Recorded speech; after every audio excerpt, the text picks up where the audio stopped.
Not only we have new weapons, quite a lot of them, but also we have some of the spells unlocked already. There we go. These are this is cleric class of the supernatural powers, and also we will be showcasing the magical gauntlet, which is a very interesting type of weapon. It's a sort of a ranged magical kind of weapon. We like to talk about it as a not primeval, but medieval BFG. And we've crafted it with the different types of elements. So because there are 3 different types of firing modes for the gauntlet. The blast one is one like a cone in front of you, but we've crafted it with fire, so obviously it looks like this. Not too bad. The explosive one is like a throwing grenade, like a throwing explosive bomb. In this case, it's crafted with magic, so it's gonna be, this guy's not have a very good aim, so it's gonna be more of a turret that you create and is gonna start shooting the enemies. There you go, quite effective. We're quite developed with magic. We have a very high faith stat. And the blast, no, sorry, the projectile, that's the last one. And we're going to be using that one crafted with poison. So it's, of course, one that will poison the enemies and it will give them the damage over time status. That's pretty much how it looks. All right, let's try to defeat this guy. This one's called Tyrant. It's sort of a mini-boss. The interesting thing about him is this guy is challenging, but when you defeat him... okay, that was a bad timing. Let's try. Alright, once again. There you go. One thing that you will notice when you defeat him is this guy will start regenerating his health. Players won't know why at the start, but there's something that connects him with a vase. If you destroy it, you will notice that there's something in here, and that's his heart. Let me just pop a potion real quick. Or die. I died. Let's start over. The important thing is, we won't have to pick up his heart again. He's gonna be mortal right now. And also, we are gonna be able to use the ghost that lies there with our experience to our advantage if we want to. Here's how you can do it. You know what? Actually, let me gear up with 2 things on parallel. One of them is the ghost. It's just behind this guy that is going to be regenerating my health. And the other thing is I'm going to use a spell that is a regenerative spell. And this spell is also going to help me in combat. So let's try to use both. Let me try to be extremely effective against this guy. Okay, that wasn't too good, but luckily I have the regen. Alright, and here goes Tyrant. And also, if you're next to, you will probably notice the buff icon above my health bar. It gives me a certain advantages in a combat. Here's a secret area. If we want to go there, you tell me, Dave. I want to go there. Let's go to secret area. These type of enemies that we'll see in here. Let me just, you know what? Let me use a gauntlet against these guys.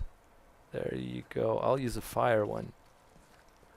There you go. The spiders. Yeah, you definitely want to burn that with fire. Ouch. And he poisoned me. Not good. Let me use my shield. And...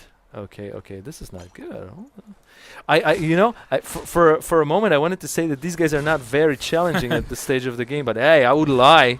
I would really lie, but okay. All right, good. There's a second one in here. We don't have to kill him, but he's guarding the chest. This chest is actually holding one of the coolest armors in the game.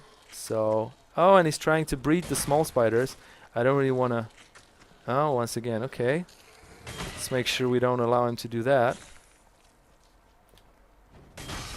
There we go. And this is what this secret area was actually holding. The eagle armor is, I think it's a warrior-ish armor. That's why I'm not going to be using it right now. But it's got a really good stats. To be honest, it's a really cool armor. Let me save the game. And I think we're ready to go towards the boss fight. This boss fight that we're going to be showing in here today, it's a really interesting moment of the game because how to tell it, not spoiling that. We're going to have to defeat a boss that guards a very important, let's say, tactical element of demonic. Okay. Did I say that we're still working on the aim of this guy? He really requires some training. Anyways, this place in here, this arena, is actually where demons get advantage over humans and get a possibility to travel across dimensions. But I won't spoil anymore. Now let's fight the boss that we call that we call Infiltrator.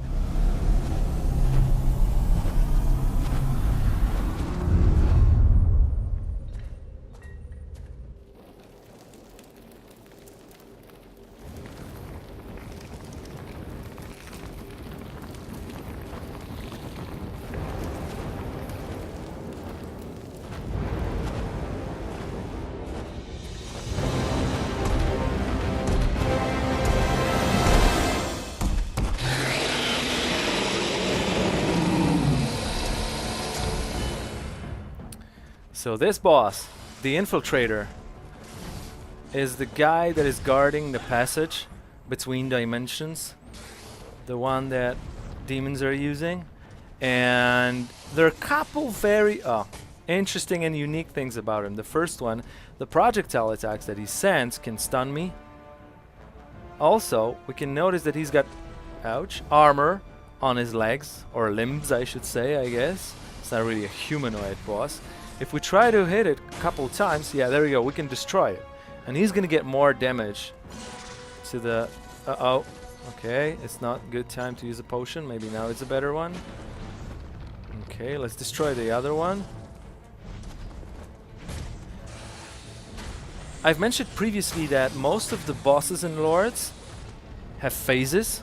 I think I have a very, very leveled up character in here right now. I don't want to say overpowered, but it's technically possible that players will have that well-developed character at this stage of the game. But the weapon that I'm using, the Kamar staff, is scaling really, really well with faith, and I have my faith quite high in here.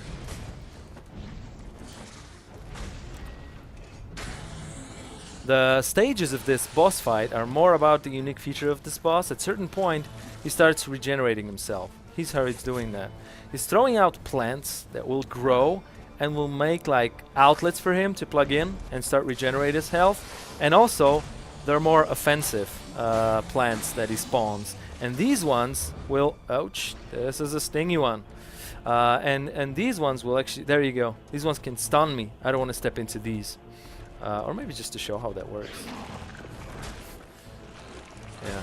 And when he starts regenerating, what I want to do is try to destroy the plants that he spawned around him, and then try to make up for the amount of regeneration that he does to himself. That was a staff combo, not bad, but I get a heal. And I think I'll also launch a protective spell, unless... okay, it didn't allow me to do that, because he jumped on me.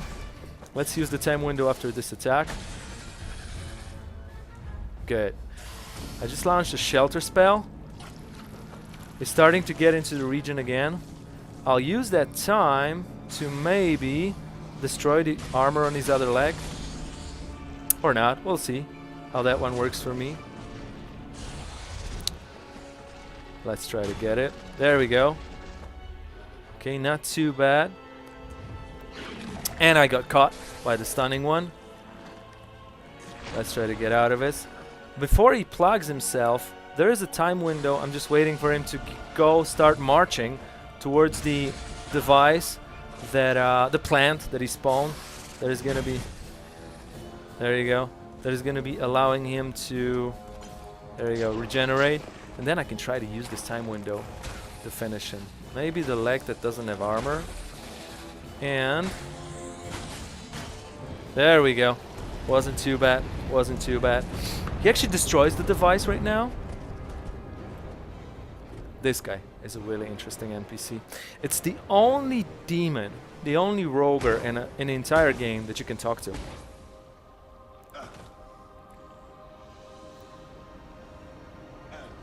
Once again, We get a cutscene that shows the absorption of energy and experience that you got from killing the boss. Also a visual reward that we have for the infiltrator. Feels good, I gotta tell you that. Nice badge. And one last thing. I thought it would be cool to hint one of the side quests that, oh, and here's a weapon that we get after defeating the infiltrator.